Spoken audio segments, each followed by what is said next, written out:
অনেকে মাজার ভাঙার ডাক দিচ্ছে, এ নিয়ে পক্ষে বিপক্ষে বিতর্ক হচ্ছে। বিষয়টা সম্পর্কে আপনার মন্তব্য কামনা করছি। প্রশ্নকর্তা ভাইকে আমি পাল্টা প্রশ্ন রাখতে চাই, মাজার ভাঙার ডাক দিচ্ছেন কারা? বাংলাদেশে উল্লেখযোগ্য যে সমস্ত ওলামা একরাম আছেন, পরিচিত যেই কোনো ঘরানার যে কোনো চিন্তা বা মত পথের বা যে কোনো দৃষ্টিভঙ্গির আলেম হন না কেন, কোনো আলেম এই ডাক দিয়েছেন কিনা, দিলে কোথায় কখন দিয়েছে আমাকে একটু জানাবেন। দেখুন, এদেশে সংখ্যালঘুদের উপর আক্রমণ করা হয় এবং সেই আক্রমণের যে দোষ, সে উদুরপিণ্ডি বুদুর ঘাড়ে চাপানো হয়। ঠিক একইভাবে এই মাজার ভাঙার ক্ষেত্র আমরা লক্ষ্য করেছি। পরিষ্কারভাবে আমরা বলতে চাই যে কোনো মুসলিম নামধারী নিজেকে, যিনি মুসলমান দাবি করছেন, তিনি যদি শিরকে লিপ্ত হন, তাহলে সেক্ষেত্রে তাকে আমাদের দাওয়াত দিতে হবে, সংশোধনের পথে আহ্বান করতে হবে। তার যে মাজার, সেটা ভেঙে, যে মাজার সে সিজদা করছে বা যে মাজারকে তিনি পুজো করছেন অথবা সেখানে তিনি শিরকে লিপ্ত হয়েছেন, সেটাকে ভেঙে দেওয়াটাই সমাধান নয়। তাকে দাওয়াত দিবেন। আপনি বলবেন যে দাওয়াত দিয়ে বহু মাজার, দাওয়াত দিয়ে কোনো লাভ হয়েছে কিনা, আমি বলবো বহু মাজারের ভক্ত বা মাজারের শিরকারী মানুষকে আল্লাহ তাআলা হেদায়েত দিয়েছেন। আমার ব্যক্তিগতভাবে পরিচিত এরকম মানুষ আছে। আল্লাহ আমার মাধ্যমেও কিছু ভাইকে হেদায়েত দিয়েছেন বলে আমি আল্লাহ তাআলার দরবারে শুকর এবং কৃতজ্ঞতা জ্ঞাপন করছি। কিন্তু মাজার ভেঙে দেওয়ার কারণে কজন মানুষ শিরক ছেড়েছে, আপনি সেটা বলতে পারবেন কিনা? দেখুন, আপনি যদি কোনো কাজ করার কারণে সেটা দিন শেষে ইসলাম এবং মুসলমানদের ক্ষতি ডেকে আনে, ইসলাম এবং মুসলমানদের দুর্নামের সুযোগ পায়, ইসলাম এবং মুসলমানদের দাওয়াতি কাজে বাধা সৃষ্টি করার কারণ হয়, তাহলে সেক্ষেত্রে সেটা মনে রাখবেন যে ইসলামের কাজ নয়, সেটা শয়তান আপনাকে নেক্সট সুরতে ধোঁকা দিয়ে আপনার দিয়ে এই কাজগুলো করাচ্ছে। কাদিয়ানীদের মধ্যে দাওয়াতি কাজ করেন এমন একজন প্রথিতযশা আলেম আমাকে বলেছেন ব্যক্তিগতভাবে, আমার বন্ধু মানুষ, মৌলানা আব্দুল মজিদ, ওনার নাম, অনেক বই পুস্তক লিখেছেন। তিনি বলেছেন, ভাই আজকাল আমি সেখানে দাওয়াতি কাজ করাটা আমার জন্য কঠিন হয়ে গেছে এবং এটাকে রেফারেন্স হিসেবে টানা হচ্ছে। আমরা অনুগ্রহ করে সবাইকে বলবো এই বিষয়ে সহনশীলতার পরিচয় দিতে এবং ওলামা একরাম আপনাদের কাউকে কাজের নির্দেশ দিয়েছেন কিনা, দিলে তার নাম বলুন। কোন ভিডিওতে, কোন বক্তব্যে, কোন অনুষ্ঠানে, প্রকাশ্যে বা অপ্রকাশ্যে কোন আলেম বলেছেন আমাদেরকে বলুন। এই যে রবিউল আউয়াল আসছে, 12 রবিউল আউয়াল, সে উপলক্ষে আমরা বলবো সবাইকে সর্বোচ্চ সতর্ক থাকবার জন্য, যাতে কোনোভাবে 12 রবিউল আউয়াল উপলক্ষে যে আনুষ্ঠানিকতা হয়ে থাকে, আমাদের অনেক ভাইরা যে সমস্ত জশ্নে জুলুস ইত্যাদি করে থাকেন, সেখানে কোনো মানুষ যেন আক্রমণ করার চেষ্টায় লিপ্ত না হন। আমরা অনুগ্রহ করে সবাইকে সর্বোচ্চ সহনশীল থাকার কথা বলবো। যেহেতু মাজার ভাঙার প্রশ্ন আসছে, সেজন্য কয়েকদিনের মধ্যেই যেহেতু রবিউল আউয়াল শুরু হচ্ছে, 12 রবিউল আউয়াল শুরু হচ্ছে, সেজন্য সে বিষয়ে আমরা সবাইকে উদাত্ত আহ্বান করছি সর্বোচ্চ সহনশীলতার পরিচয় দিতে। মনে রাখবেন, এগুলো কোনো অবস্থাতে একজন দায়িত্বশীল মুসলিমের কাজ নয়। আপনার কোনো কাজে যদি ইসলাম এবং মুসলমানদের উপকারের চাইতে ক্ষতি বেশি হয়, তাহলে সেটা শয়তানের পরিকল্পনা বা সেটাতে শয়তান খুশি হবে, এটা বলাই বাহুল্য। এজন্য আমরা বলতে চাই যে এই জাতীয় বিষয়গুলোতে আপনার আবেগ, আপনার নিজস্ব বিবেকের উপরে আপনি ভরসা না করে ওলামা একরামের দিক নির্দেশনাকে আপনি শুনুন। আমি আবারও বলছি যে উল্লেখযোগ্য কোন আলিমের নাম বলতে পারবেন যিনি আপনাকে এই কাজ করার নির্দেশ দিয়েছেন? অনুগ্রহ করে যদি সেরকম কেউ থাকে আপনি বলুন। আমার জানা মতো এরকম কেউ নেই। আল্লাহ তাআলা আমাদেরকে হেদায়েত দান করুন। আশিক রাসূল আপনি লিখেছেন আইডি থেকে, আমি লাইট অ্যান্ড সাউন্ডের কাজ করি, এজন্য আমাকে বিভিন্ন নাচ গানের প্রোগ্রামে লাইট চালাতে হয়, আমার চাকরি জায়েজ হবে?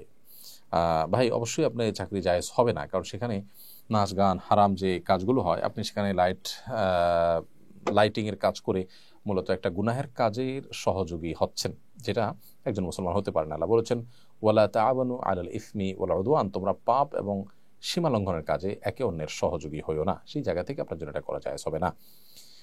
আনোয়ারুল আমিন আপনি লিখেছেন, দোকান বা বাসা ভাড়া সরকারি রেটের বেশি ভাড়া নেওয়া বা দেওয়া জায়েজ হবে কিনা?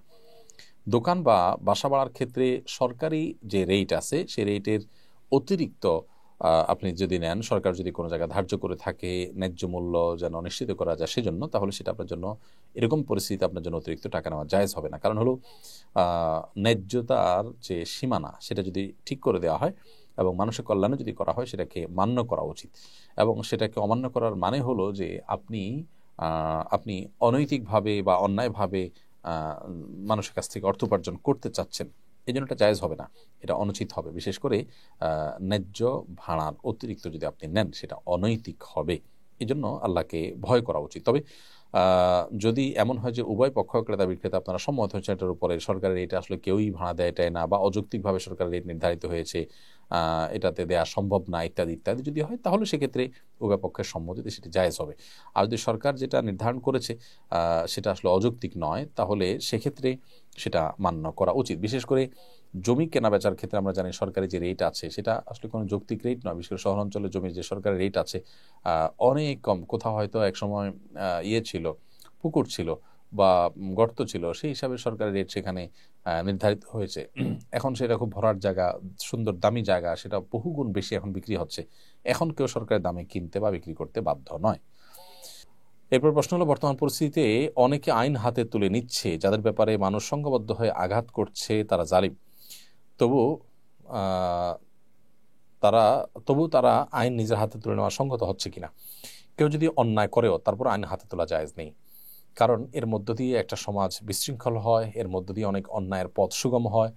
আপনি যাকে অন্যায়কারী হিসাবে তার ব্যাপারে শাস্তি দেওয়ার কাজটা করতে যাচ্ছেন, এটা যদি আরেকজনও করে, তাহলে সেক্ষেত্রে ঠুনকো অজুহাতে একজন আরেকজনের শত্রুতা উদ্ধার করা শুরু করবে, সমাজে একটা বাজে দৃষ্টান্ত তৈরি হবে এবং একটা অস্থিতিশীল পরিস্থিতি আসবে। নবী করিম সাল্লাল্লাহু আলাইহি সাল্লাম বিচার করতেন, বিচারের আলোকে শাস্তি কার্যকর হতো। কোরআনের যে বিধান আছে সেই বিধানের আলোকে সাহাবীরা যার যার মধ্যে করে শাস্তি কার্যকর করতেন না, পরে নবী সাল্লাল্লাহু আলাইহি সাল্লামের কাছে আনা হতো, তিনি বিচার করতেন। পরবর্তীতে সাহাবীরা যখন খেলাফতের দায়িত্ব পেয়েছেন, তারা বিচার করতেন, তার আলোকে বিচার করা হতো। তো বিচার, প্রত্যেকটা ব্যক্তি যদি বিচার ভার নিজের হাতে তুলে নেন, তাহলে সেক্ষেত্রে সমাজ বিশৃঙ্খল হবে, যেটা ইসলাম সমর্থন করেন এবং আমাদের জন্য একটা সুন্দর আবাসভূমির পথে যেটা সবচেয়ে বড় অন্তরায়গুলোর একটি। বিধায় কোনো যুক্তিতেই আইন নিজের হাতে তুলে নেওয়া আমাদের জন্য জায়েজ হবে না। নাজিমউদ্দিন লিখেছেন, আমি দুবাই থাকি, এখানে মসজিদে প্রায় দেখি কিছু কিছু আরব হাফ প্যান্ট পরে মসজিদে আসেন, নামাজ পড়েন। এটা আপনি কিভাবে দেখবেন একটু জানাবেন? কোনো কোনো মাযহাবে মানুষের রান কিংবা হাঁটু এগুলা সতর নয়, যার কারণে সেগুলোকে তারা প্রদর্শন করেন। কিন্তু বিশুদ্ধ মত এবং হানাফি ফুকাহা কেরামের মত অনুযায়ী হাঁটু পর্যন্ত আপনাদেরকে ঢাকতে হবে, রান সতর অংশ। সেই জায়গা থেকে তো গুনাহগার তারা সন্দেহাতীতভাবে, আর একটা দৃষ্টিকটুও বটে।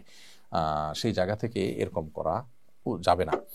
এমনকি তাদের মাযহাবে যদি এটা জায়েজ হয়, তারপর এটা করা উচিত না। কারণ আল্লাহ সুবহানাহু ওয়া তাআলা বলেছেন, ইয়া বানি আদম খুযু যিনাতাকুম ইনদা কুল্লি মাসজিদ, হে আদম সন্তান, তোমরা প্রত্যেক সালাতের সময় তোমাদের শোভা সৌন্দর্য এটা তোমরা গ্রহণ করো। বিধায় শোভা সৌন্দর্য আমাদেরকে গ্রহণ করতে হবে এবং আমাদেরকে আল্লাহর ঘরে বা নামাজ যখন দাঁড়াবো তখন সুন্দর পোশাক আশাক পরতে হবে। হাফ প্যান্ট পরা এটা কোনো সুন্দর পোশাকের মধ্যে পড়ে না। কোনো সমাজেই, অফিসে, আদালতে, মিটিংয়ে, সিটিংয়ে এটা সাধারণত অ্যালাউড হয় না। এমডি আরিয়ান আরিফ আপনি লিখেছেন, আমি প্রায় সময় হাফ হাতা জামা গায়ে দিয়ে নামাজ পড়ি, এতে আমার নামাজ হবে কিনা? হাফ হাতা জামা গায়ে দিয়ে নামাজ পড়লে নামাজ তো হয়ে যাবে, কিন্তু সাধারণত কোনো সম্ভ্রান্ত মজলিসে, মিটিংয়ে বা ভালো কোনো জায়গায় আমরা এটা পরে যাই না। এই জন্য এরকম পোশাক না পরে সুন্দর সম্মানজনক মজলিসে আমরা বা সম্ভ্রান্ত মজলিসে, প্রোগ্রামে, অনুষ্ঠানে বাইরে গেলে আমরা যে পোশাক পরি সেই পোশাক পরে নামাজ পড়া দরকার। কারণ আল্লাহ তাআলা বলেছেন, খুযু যিনাতাকুম ইনদা কুল্লি মাসজিদ, তোমরা প্রত্যেক নামাজের সময় সুন্দর পোশাক পরিধান করো। বিধায় সুন্দর এবং সম্ভ্রান্ত পোশাক আমাদের পরে সালাতে করা উচিত। অনেকে লুঙ্গি গেঞ্জি পরে নামাজ শুরু করে দেন, যেটা পরে তিনি কোথাও যাবেন না, সেটা আল্লাহর দরবারে তিনি দাঁড়িয়ে যান। এটা আল্লাহর দরবারে দাঁড়ানোর যে শান মান সেটার পরিপন্থী। তবে এই অবস্থায় নামাজ পড়লে যাতে সতর যদি ঢাকা থাকে, এগুলো পাক থাকে যদি, তাহলে নামাজ হয়ে যাওয়া এক জিনিস, আর ভালোভাবে যেতে হওয়া আরেক জিনিস।